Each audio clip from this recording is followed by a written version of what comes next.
Hi hello नमस्कार, कशा आहात सर्वजण? मस्त मजेत ना? तर चला नवीन एका व्हिडिओमध्ये मी सुद्धा आपल्या सगळ्यांचं अगदी मनापासून स्वागत करते. आणि आज म्हटलं थोडंसं किचनमधून सुट्टी असावी, तिथले व्हिडिओ थोडेसे कमी, बागेमधले छानसं जरासं वातावरण दाखवावं. आणि वरती गच्चीमध्ये जाऊन आमच्या पाण्याचं टाकीचं सेंटेक्सचं ना टोपण उडून गेलं होतं, तिथं सुद्धा थोडासा जुगाड करायचा होता.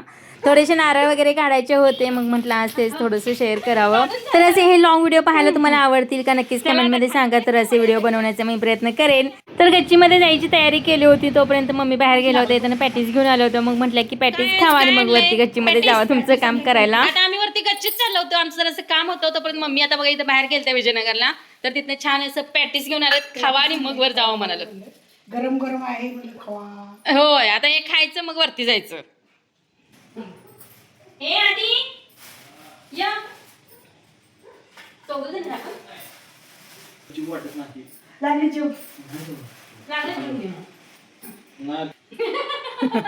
पॅटीस खाले पॅटीस खाल्या.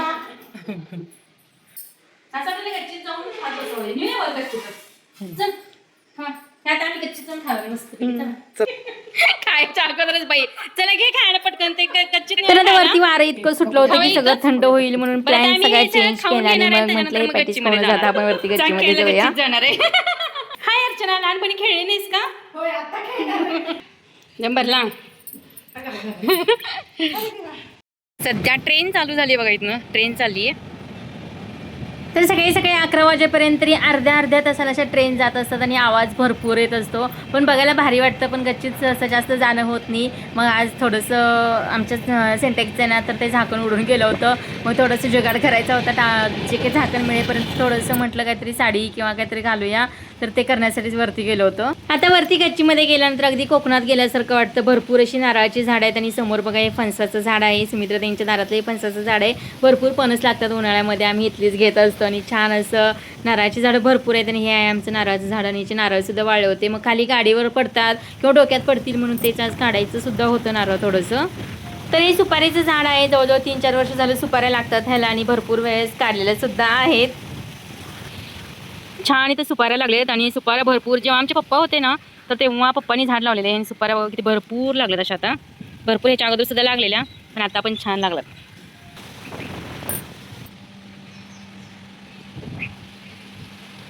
तर आज गच्चीमध्ये गेल्यानंतर ना एकदम मन प्रसन्न वाटत होतं. किती छान असं ढग सुद्धा चालले होते आणि वातावरण एकदम छान, हवा खूप छान सुटली होती, एकदम भारी वाटत होतं आज. तर पाठीमागच्या साईडला असं सगळं रिकामं आहे आणि सागवानाची झाडं वगैरे भरपूर आहेत. आणि इतकं त्याची पानं फुलं आणि पडतात ना उन्हाळ्यात, तर खूप त्रास होतो. पाठीमागच्या गच्चीमध्ये सगळ्याचा कचरा पडलेला असतो, म्हणजे तो रोज झाडावा लागतो. तेव्हा ह्याचं टोपणच उडून गेलंय वाऱ्याने, कुठे गेलं काय माहित नाही, सापडलं पण नाहीये. हे सगळं बॅक साईडला रिकामच आहे इकडं, तर ह्या साईडला टोपणच उडून गेला, त्यामुळे काही सापडलंच नाही. त्यामुळे साडी बिडी ठेवून परशा ठेवून काय काय जुगाड केलाय. तर आता आम्ही आणलं हे चाक. टोपण मिळतंय की नाही माहित नाही, पण मिळालं तर ठीकच आहे, पण चाक आणलेलं आहे. तर आता हे साडी गुंडळून त्याच्यावरती ठेवून देणार आहे आता आम्ही. ते गुंडाळाने त्याच्यावरती ठेव की नसतं. बरं हा ये तर या इकडे. चाकाला बघितले ना अगदी लहानपणाची आठवण येते. आपल्याला जास्त खेळायला काय नसायचं तेव्हा, मग अशी गाडीची चाकं वगैरे असायची ना, तर एक काठी घ्यायची आणि त्या चाकाने खेळत बसायचं दिवसभर. मी तर खूप चाकाने या खेळलेली आहे.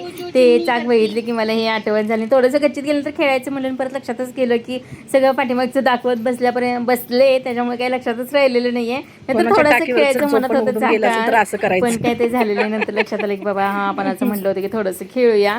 पण ही साडी आहे ना, तर ती सगळी अशी चाकाच्या आतमध्ये ट्यूब होती, तर ती काढून टाकली आणि साडी सगळी आतमध्ये रोल अशी गुंडाळून घेतली. त्याचं झाकण तयार केलेलं आहे सेंटेक्सवरती, ते आता ठेवून देणार आहे. सहजच लक्षात आलं बरं काय की चाक आहे आणि त्याच्यामध्ये अशी साडी आपण घालून याचं झाकण बनवू शकतो.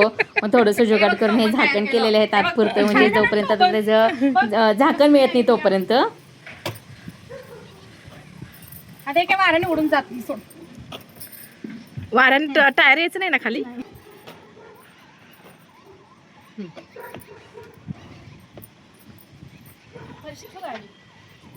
ठेवा, काही सांगता येत नाही माहिती. त्याचं जुगाड केलेलं आहे, टाकलं तर बसलं तर व्यवस्थित. परत टोपण मिळेल तेव्हा मिळेल. ती मागच्या गच्चीतनं काठी अशी ठेवली आम्ही. नारळ काढायचे, नारळ सगळे हे झालं. हे खराट आणली बघ, खराटाने जाऊन मात्र पाणी आता सगळेच तिकडे. हे बघ या झाडाला नारळ वाळलेत, आता काढायला कोण येत नाही, त्यामुळे नारळ काढायचं चाललंय.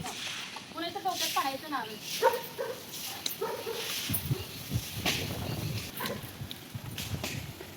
थोडं खाजवू नका.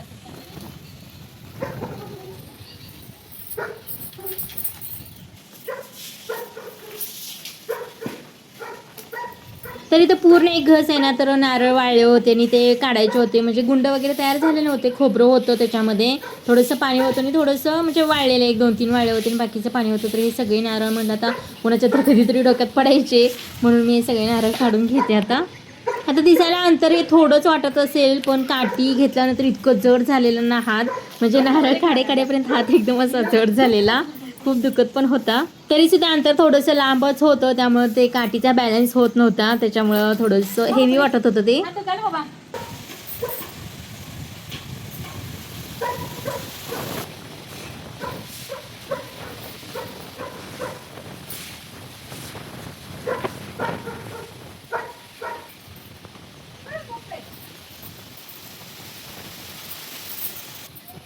तर आता इथे आहे ना, तो एक नारळ होता आणि तो बरोबर त्या जो नारळाचा फड आहे ना, तर त्याच्यामध्ये जाऊन बसलेला.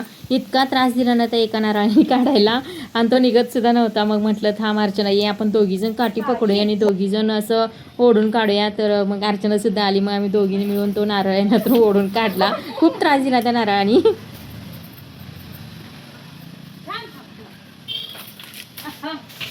काढून झाले नारळ. पाणी घाला इकडं जरासं, तिकडं त्या साईडला घालव. सगळं पाणी साठतं बघा इकडं सगळं. हा लगेच दम लागायला लागला. हा वर झाडू. चला आता खाली जाऊया नारळ गोळा करायला.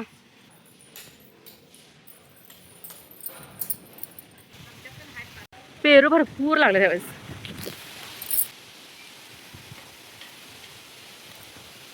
तर नारळ तर काढून झाले, जवळजवळ 15-20 नारळ निघाले असतील. मग म्हटलं आता थोडंसं बाग, बरेच दिवस झाला तर म्हटलं बागेतली झाडे काही दाखवली नाही, म्हटलं थोडंसं दाखवून घ्या. आणि भरपूर सीताफळ वगैरे अशी भरपूर लागलेली आहेत, पण पावसाळ्यामध्ये एवढी काही चांगली लागत नाही. आज हवा किती सुटली होती बघा, भरपूर अशी हवा सुटली होती, आणि तेच भीती वाटत होती की नारळ पडले म्हणजे डोक्यात वगैरे पडतील.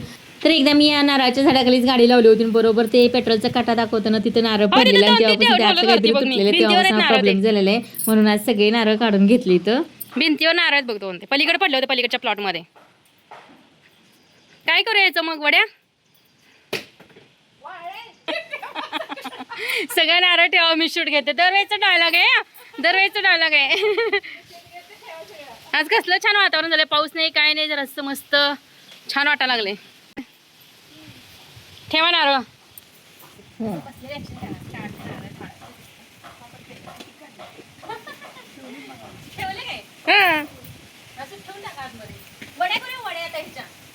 कधी करूया? वेळ मिळाल्यावर. खोबऱ्याच्या वड्या.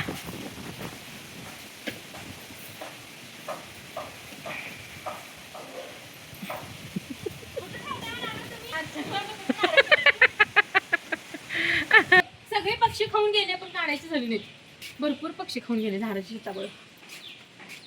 किती लागले वरती. पावसाळ्यात चांगला अशा मिरच्या लागल्या बघा झाडाला आमच्या, मस्त लागल्यात. आता ह्या मिरच्याचं काय करूया, मसाला खरडा.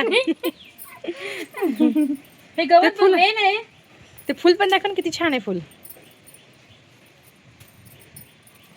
गवत बघ उगवले किती आहे, त्याच्यावर चढलंयच. आणि हे गवताच आहे हा. सगळं खराब झालं बघ ह्याच्यामुळे.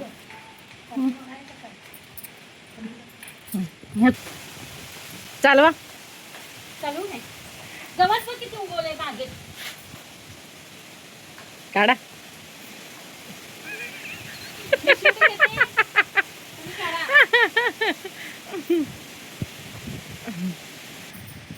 पावसामुळे कटिंग लागलं का? बाहेरच आलो नाही. आणि कटिंग करायचं झाड सगळं.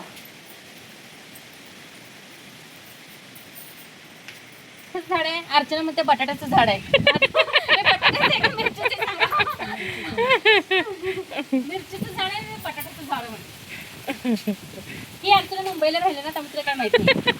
ते काय दिसतंय का काय?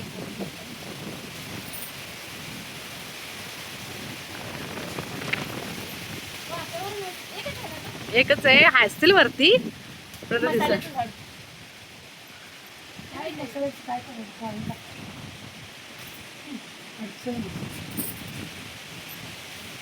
तिकडे दाख. ह्याला फुल येईल काय आता कमळाचं? ती कसं झालं गं? छान पान आलं. काय माहित बाई, हे कशाच आहे? काय माहित. हे संत्रीचे झाड आलं त्याला. ते कुठे ठेवायचे खरं? तर आता निशिगंधाचं झाडाच्या खाली ना खूप छान आले आणि त्याच्या साईडनी मिरच्याचे आलेत, घेवड्याचे आले, त्यामुळे ऊनच लागत नाही प्रॉपर, त्यामुळे ते झाड खराब व्हायला लागले. म्हणून तिथला थोड्याशा कुंड्या वगैरे हलवल्या. आता तिथली थोडीशी रिकामी जागा करायची आणि इतक्या कुंड्या झाल्यात की कुठे ठेवायचं ना तर ते सुद्धा कळत नाही. सगळी अडचणच झाल्या करायची. तर एकदा बागेमध्ये आलं ना कोणतं काम करू आणि कोणतं न कसं होत असतं. आणि गवत वगैरे पण भरपूर आलेलं, थोडंसं गवत इकडचं तिकडचं सगळं काढून घेतलं, ज्याच्यामध्ये काही पाणी साठलेलं आहे. छोट्या छोट्या कुंड्या, भरपूर अशी कामं आलेली आहेत बागेमधली. आता बरेच दिवस झालं करायचं काही झालेलं नाही आहेत. आणि आळूची पानं पण छोटी छोटी आली आहेत. आणि परवा स्वरा म्हणत होती की मम्मी मला आळूच्या पानांची वडी कर, पण पानं खूप छोटी आहेत. म्हटलं आता नंतर करूया, आता जराशी मोठी तर व्हायला पाहिजे ना. तर बऱ्यापैकी झाडं सगळी कटिंगला सुद्धा आलेली आहेत आणि भरपूर अशी मोठी मोठी वाढलेली आहेत. आणि वेल वगैरे लावले होते ना घेवड्याचे, सगळ्या झाडांवरती जाऊन असे बसलेले आहेत, म्हणजे वरतीपर्यंत गेलेले. तर ते काढू पण शकत नाही आणि काहीच करू शकत नाही खालच्या साईडनी. तर आता बघू जेव्हा शेंगा येतील तेव्हा मग आता ते काढायचं. आणि लिंबू सुद्धा भरपूर लागले होते बघा इथे यावेळेस. तर आता 2-3 वर्ष झाले, 1-2 किंवा 3-4 असेच लिंबू लागायचे, जास्त काही लागतच नव्हते. आता थोडंसं या वर्षामध्ये लिंबू चांगले लागलेले आहेत. त्यांचे काही आपण भाजीपाला वगैरे आणतो ना, तर ते सगळं मी ह्या लिंबूच्या झाडाखालीच टाकत असते की खत होतं आणि मग लिंबू वगैरे लागतील म्हणून. आणि जी काही काठी होती ना नारळ काढायला वरती घेतली होती, तर ह्या पाठीमागच्या गच्चीमध्येच ठेवत असते, म्हणजे सारखी लागते खाली इकडे तिकडे कशाला, तर त्यामुळं ह्या पाठीमागच्या गच्चीमध्ये ठेवत असते ती काठी. मग थोडंसं परवा लावले होते ना ह्याच्यामध्ये कुंडीमध्ये, थोडेसे घेवड्याचे वेल, दोडक्याचे वेल लावले होते. आणि ते उन्हाळ्यामध्ये सगळे वाळून गेले गावाला वगैरे इकडे तिकडे गेल्यामुळे काही लक्ष देणं झालंच नाही जास्त त्याच्याकडं. आणि घेवड्याचे वेल तेवढं छान आलेला. आणि वरती चाफ्याला फुलं सुद्धा बघा किती छान आलेलं आहे, म्हणजे एकच आहे वरती, खालच्या साईडला असते ती दररोज तोडतो आम्ही. आणि वरच्या साईडला किती छान असं चाफ्याचं फुल आलेलं आहे. गुलाबाची फुलं छान अशी लागलं बघ किती छान.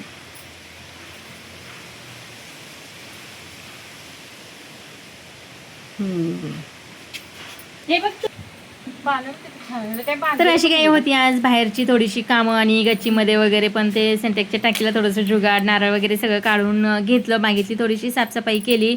आणि आता सगळं काम झालं. अर्चना म्हणत होती की जेवायला घेऊन आता बाहेर बसूनच जेवण करूया इथं, असं थोडंसं काही मच्छा मस्ती चाललेली नंतर आमची थोडीशी.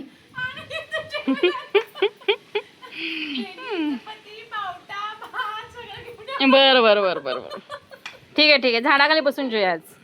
तर इथे दररोजच्या देवपूजेची फुलं वगैरे असतील ना तर ती बागेमध्ये जसं टाकत असतो, म्हणजे खत वगैरे तयार होतं इकडे तिकडे टाकण्यापेक्षा ना बागेमध्येच टाकून घेतोय. आणि इथं भरपूर आता झाडांची गर्दी सुद्धा झालेली आहे. आता थोड्या दिवसात बघू सगळी झाडं कटिंग वगैरे सुद्धा करून घ्यावे लागतील.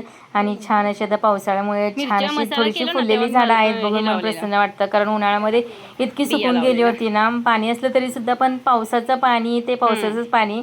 छान अशी थोडीशी झाडं मस्तपैकी आता टवटवीत दिसायला लागलेली आहे. तर हा होता आजचा आमचा व्हिडिओ. तुम्हाला कसा वाटला नक्कीच कमेंटमध्ये सांगा. आणि अशा प्रकारचे व्हिडिओ पाहायला आवडतील का, लॉंग व्हिडिओ, तर ते सुद्धा नक्कीच कमेंटमध्ये सांगा. आणि तर कमळाला सुद्धा बघा किती छान असं पाणी पडल्यामुळे छान दिसत होतं ते सुद्धा. आणि फुल एक येऊन पण गेलेले, आता कधी येते माहीत नाही. तर चला, व्हिडिओ आवडला असेल तर लाईक करा, शेअर करा, नवीन असेल तर चॅनलला सबस्क्राईब करा, हाईप करा.